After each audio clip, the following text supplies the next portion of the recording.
What are global cabal theories and why do so many people believe them? I don't know. I have never considered that before. The elegance and the simplicity of a lot of conspiracy theories. A pathetic little dweebs community came in and eradicated my dead dog, my emote dedicated to, my dog who died. And New dumb Hasan take. Oh, I'm all here for dumb Hasan takes. the Russian forces are being supplied. Top G. Ooh, a Bugatti. What color is it? Another girlfriend? Yummy. Haram. Top G, Top G, Top G. Woo, Matrix attack. Woo. House arrest. Free Was that Dicot? What the f is happening? Free Top G, Free Top G, Free Top G. Lex discusses the JQ. What are global cabal theories and why do so many people believe them? 37% of Americans, for example. It has many variations, but basically there is a small group of people, a small cabal, that secretly controls everything that is happening in the world. All the wars, all the revolutions, all the epidemics, everything All the people who get banned on Twitter. that is happening is controlled by this very small group of people who are, of course, evil and have bad intentions. And this is a very well-known story. That it's not new. It's been there for thousands of years. It's very attractive because, first of all, it's simple. You don't have to understand everything that happens in the world. You just need to understand one thing: the war in Ukraine, the Israeli-Palestinian conflict, 5G technology, COVID-19. It's simple. There is this global cabal. They do all of it, and also it enables you. That's the thing. I don't know. I have never considered that before. The elegance and the simplicity of a lot of conspiracy theories must be very attractive as well. That I can have one thing that's explanatory of literally everything in the world, and it's the only thing I need to understand. And as long as I understand that, I understand everything. That is true. That must be pretty alluring too. I don't need to research the vaccines. I know that Bill Gates did them. I don't need to research economics. I know the WEF is corrupt. Like, yeah, you knew this? Have I said that? I mean, like, it's attractive. I don't know if I've necessarily honed in on like the simplicity thing before, but you said that word for word before? Oh, maybe I see the bald minority guy talk about it and it feels smarter. To shift all the responsibility to all the bad things that are happening in the world to this small cabal. It's the Jews, it's the Freemasons, it's not us. And also it creates this fantasy, utopian fantasy. If we only get rid of the small cabal, we solve all the problems of the world. Salvation. The Israeli-Palestinian conflict, the war in Ukraine, the epidemics. Or I guess I've talked about this before. I guess when I think of simplicity, maybe I have said this before and I just forgot. I feel like it's got to be fun to have an explanation for something without needing to do any research on anything. I've never thought about that, I guess. Poverty, everything is solved just by knocking out this small cabal. So, and it's simple, it's attractive, and this is why so many people believe it. It's not new. Nazism was exactly this. Nazism began as a conspiracy theory. We don't call Nazism a conspiracy theory because, it's a big thing, it's an ideology. But if you look at it, it's a conspiracy theory. The basic Nazi idea was the Jews control the world, get rid of the Jews, you solved all the world's problems. Now, the interesting thing about these kind of theories, again, they tell you that even things that look to be the opposite of each other, actually they are part of the conspiracy. So in the case of Nazism, the Nazis told people, you have capitalism and communism. You think that they are opposite, right? This is what the Jews want you to think. Actually, the Jews control both communism, Trotsky, Marx were Jews, blah, blah, blah, and capitalism, the Rothschilds, the Wall Street, it's all controlled by the Jews. So the Jews are fooling everybody. But actually, the communists and the capitalists are part of the same global cabal. Like when I asked Nick Fuentes, because the Holocaust, there were a lot of people killed in the Holocaust, okay, at least 100,000, right? For the Holocaust, not only were there 6 million Jews killed, we all know that, there was also I've read anywhere from like 5 to 7 million Soviets were killed as well. And I remember asking Fuentes, were the Soviets killed during the Holocaust, or did they like come together with the Jewish people to agree to invent that nobody actually died, right? Or did the Holocaust exist but it only killed Soviet people? Nick was like, well, the Soviets and the United States came together to invent the Holocaust. I was like, what? Really? The diametrically opposed poles of the Cold War came together to agree on a conspiracy theory that big? This is peculiar. This is weird. And the last thing I'll say, your issue is with the questioning of it is like you if you question it, it's a problem. Versus if you question anything else, it's not a problem. Yeah, but it's not just the questioning of it. It's that the questioning never comes in good faith. It's not a question of like, well, did that many Jews die or what actually happened? It's this presupposition that Nazi Germany and a lot of other countries started with, that it must be fake because it's a propaganda point for Jews to maintain power over the world. And you take this so far that not only do you deny the fact, first of all, you keep saying like, this is the only thing we do this with. Yeah, it was the biggest mass targeted extermination in human history. Number one. And number two, the idea that you're saying the Soviets, who were ideologically opposed to the United States, so much so that we fought in every country in the world, the Soviets, that they were in on the lie for the Jewish people, I guess. Fun of that. And then the fact that this is the most studied war in world history, World War II. Why is that? So many different people, so many archives, so many records from so many different countries that were affected, and somehow every single person has come together in this lie, but you, through your internet sleuthing, have figured it all out? Again, this is very attractive. Because, now I understand everything, and now I also know what to do. I just give power to Hitler. He gets rid of the Jews. I solved all the problems of the world. Now, as a historian, the most important thing I can say about these theories, they are never right. Because the global cabal theory says two things. First, everything is controlled by a very small number of people. Secondly, these people hide themselves. They do it in secret. Now, both things are nonsense. It's impossible for people to control a small group of people, to control and predict everything, because the world is too complicated. Yeah. You know, you look at a real world. There's a talking point that I've used before, is that like all policy is really hard. I wish I had a paper. I've seen arguments before. I've seen arguments as extreme as policy is impossible, that it's actually impossible to accurately predict or influence human behavior with any type of government policy. So the idea that some small group of people have figured out how to do it with unnerving accuracy, that like it actually a group of people figure out how to control the entire world's human behavior when it's hard to get people to just like change their diet.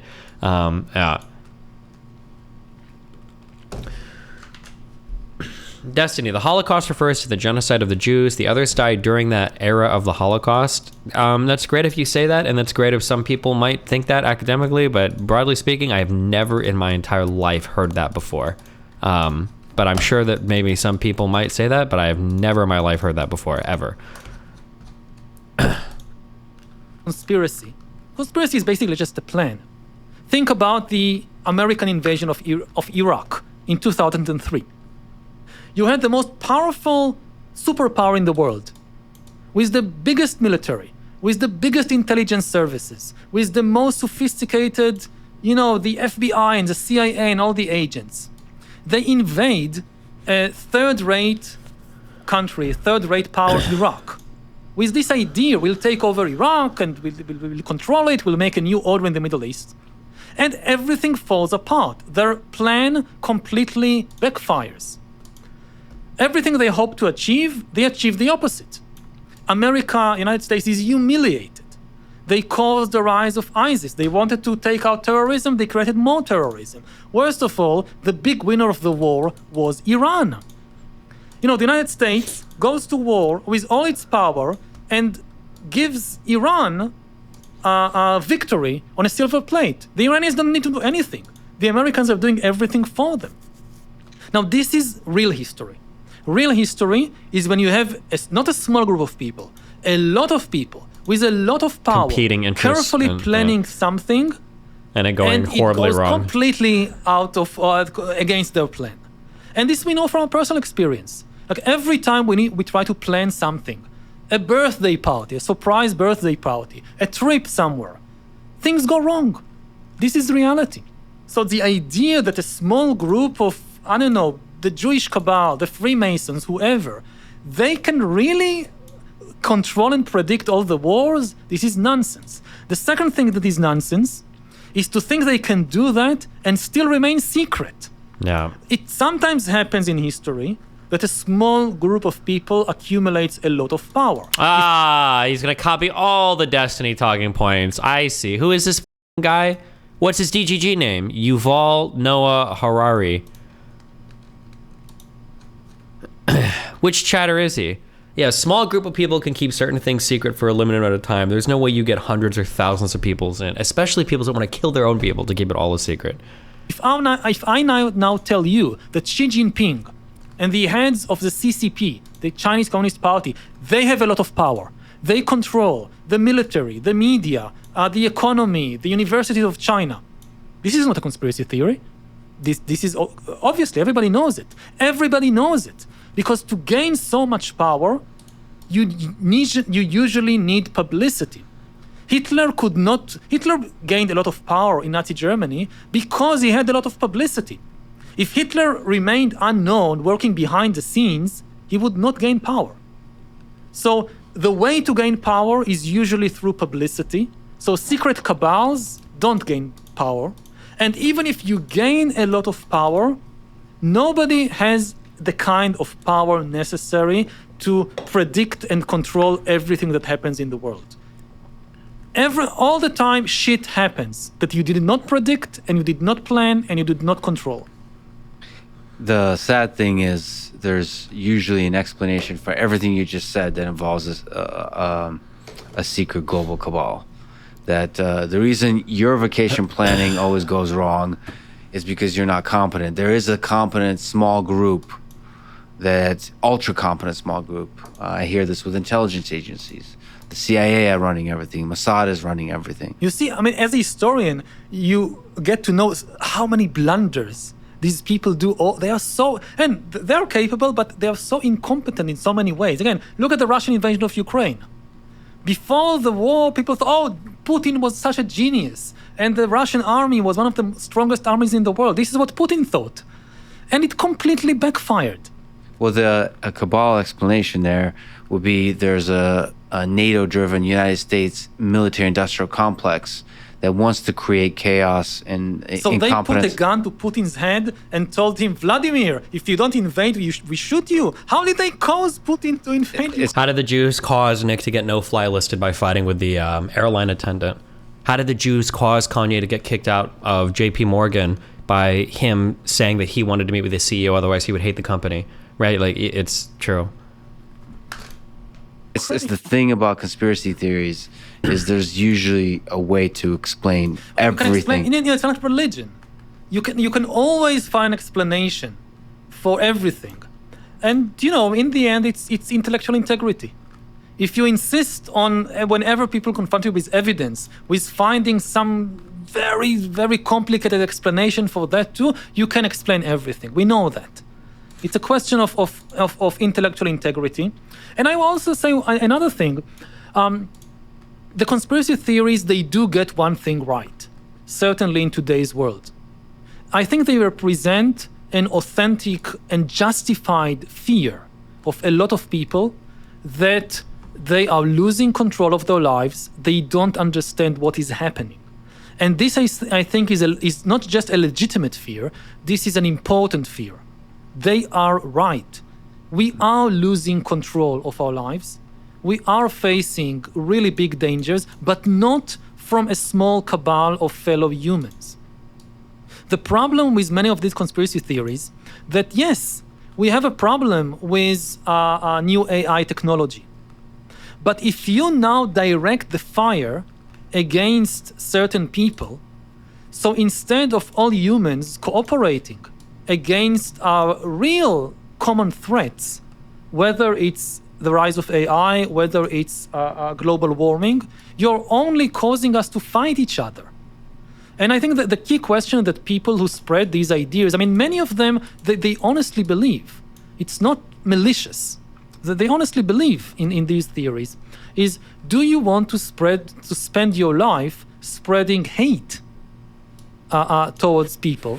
Or do you want to work on more constructive projects? I think one of the big differences between those who believe in conspiracy theories and people who warn about the dangers of AI, the dangers of climate change, We don't see certain humans as evil, and hateful. Humans. The problem Is that isn't Bernie? humans. The problem is something outside humanity. Yes, humans are contributing to the problem, but ultimately the enemy is external to humanity. Whereas conspiracy theories usually claim that a certain... Wait, I feel like I've seen this same joke about I feel like I've seen this exact same joke about another conspiracy. Am I crazy? Was it global warming or was it I'm dead, but the virus is a hoax. I gave you scientists created a vaccine, but you were too selfish about yourself and other people. The conspiracy was higher than I thought.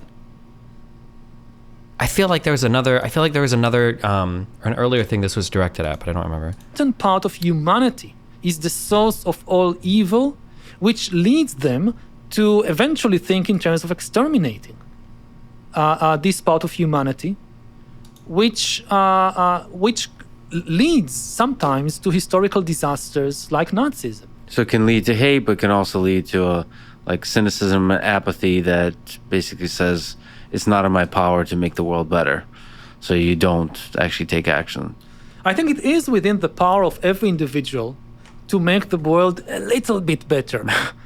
You know, you can't do everything, don't try to do everything. Find one thing in your areas of activity, a place where you have some agency, and try to do that.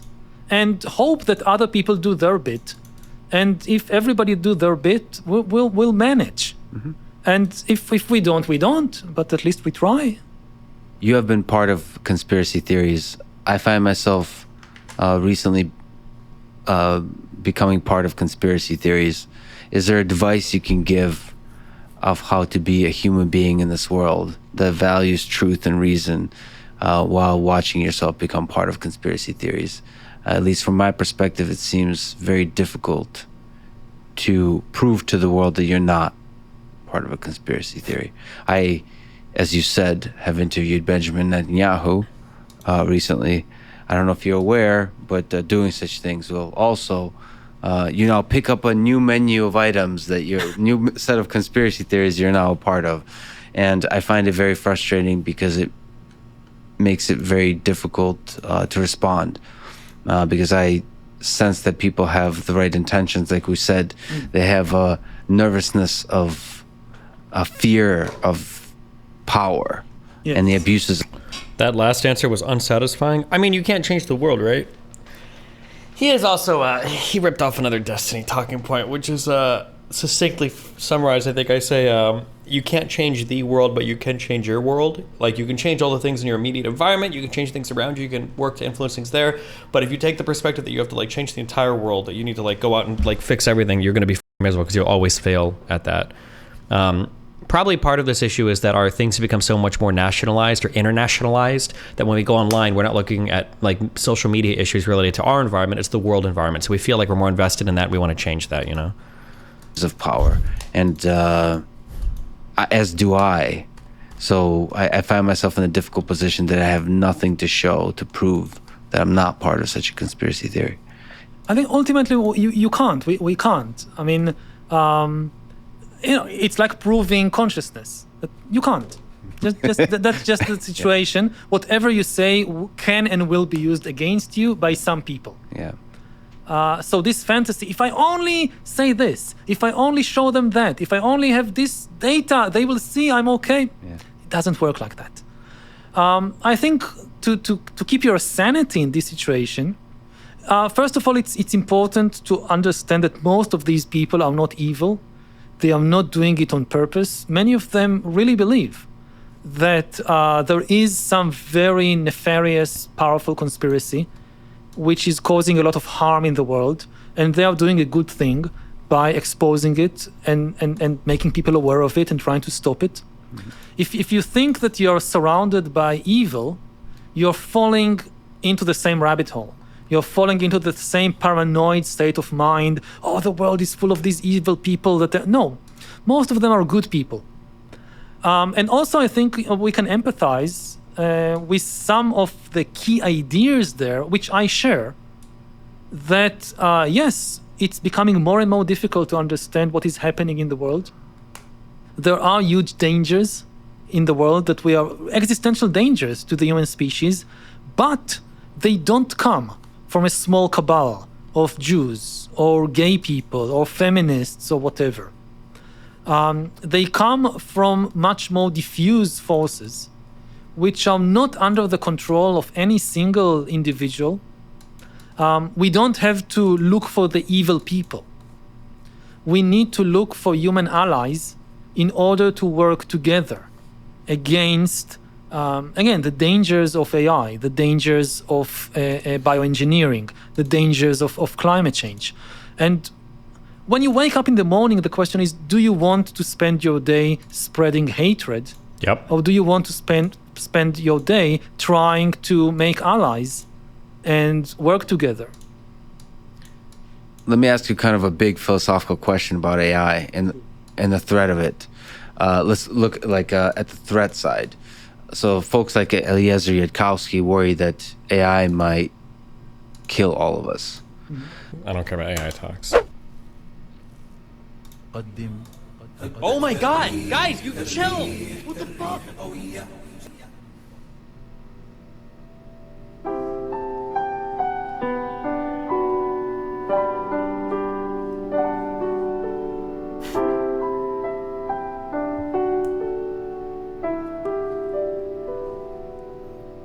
yeah, no. A pathetic little dweebs community came in and eradicated my dead dog.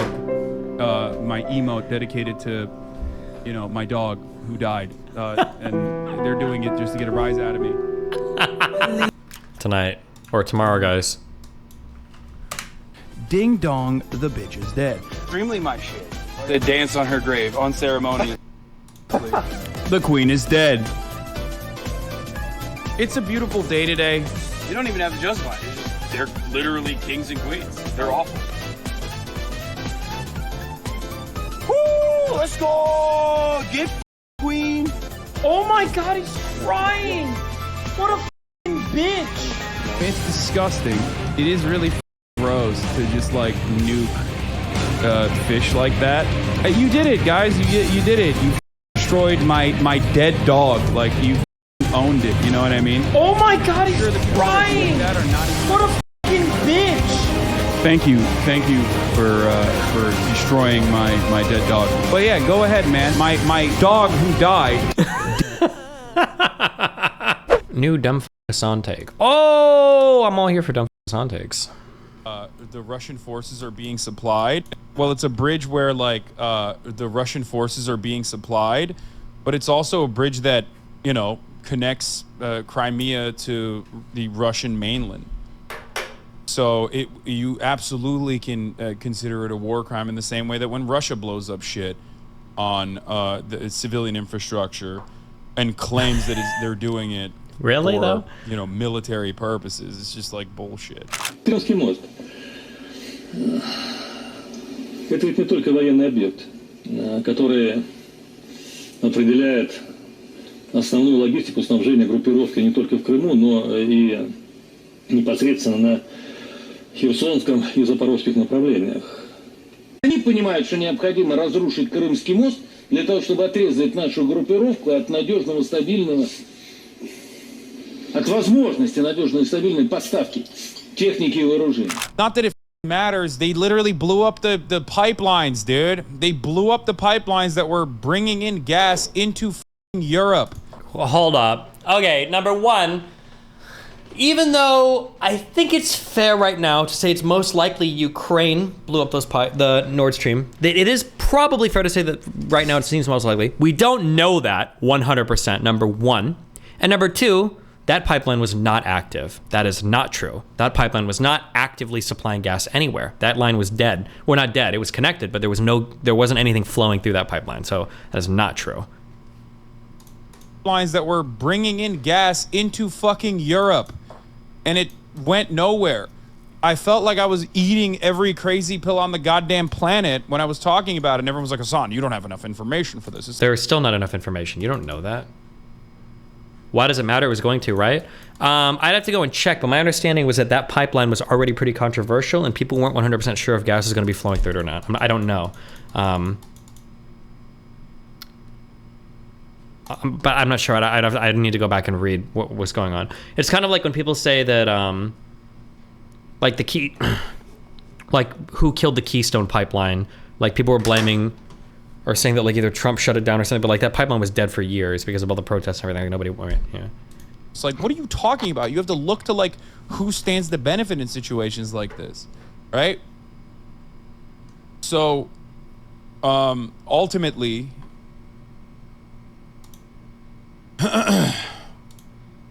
Ultimately, it's ridiculous, and this is what happens every single time. If the pipeline is useless, then why blow it up? I've heard so many different potential motivations for different people at different points in time. I don't know at this point. What would the Ukrainian incentive for blowing it up would be?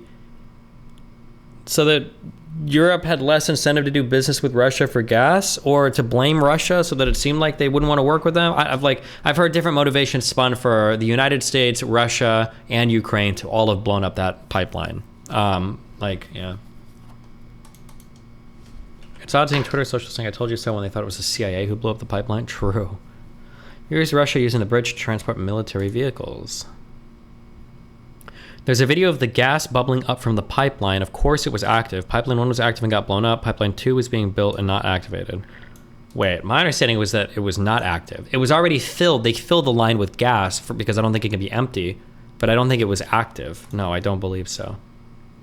Oh, thank you for this. Oh, sorry. This is probably your sending me. Хера себе везут, ребята, везут. Везут подмогу, блядь. Смотри, блядь, подмога какая. Ебануться нахуй, а? Все с консервацией, все набил, блядь. Pipeline 1 was shut down and 2 was paused on certification. Gotcha.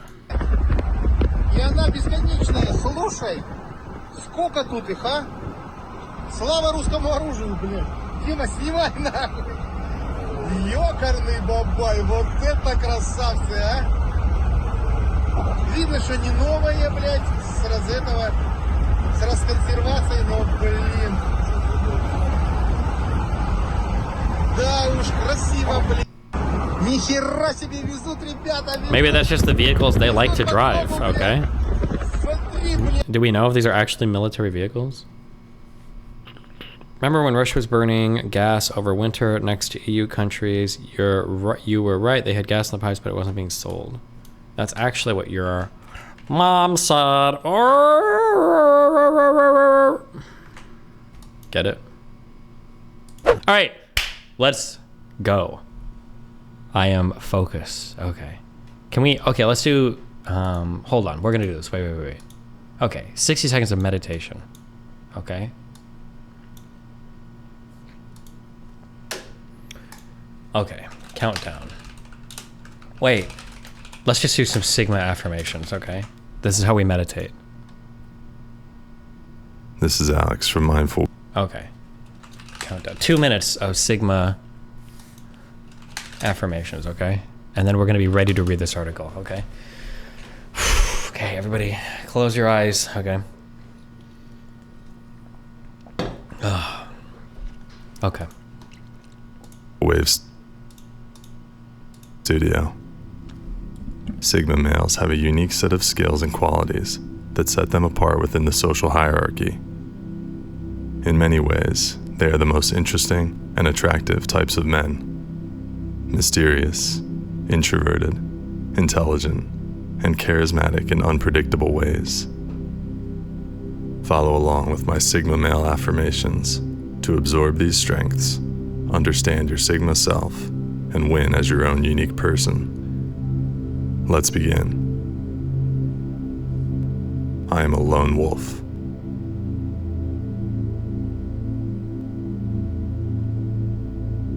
There's a powerful intensity in my eyes that other men around me lack. True.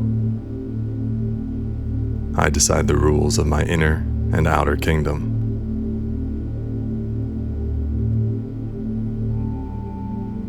I am a loner, and this gives me strength, courage, and authenticity.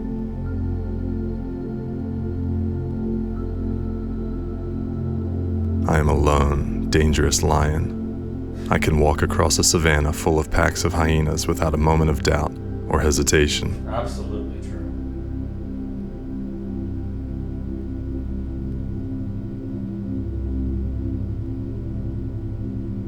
I am in competition with my previous self and no one else. Is it 2 minutes yet? Oh my God. I'm sorry. Hold on.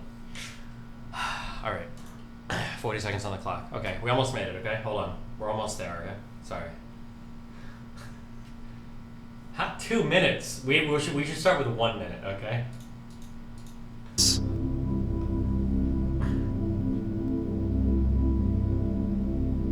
I am dominant.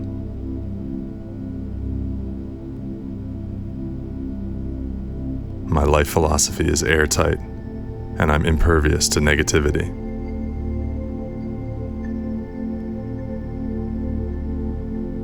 My beliefs are rock solid, and I'm untouched by manipulation.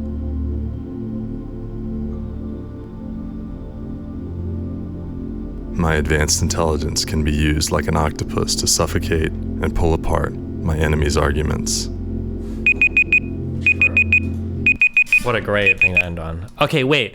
Are there like beta male and alpha male affirmations?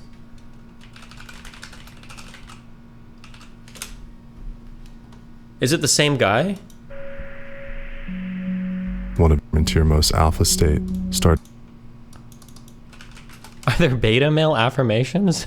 Why are there no beta male affirmations? See you next time, bucko.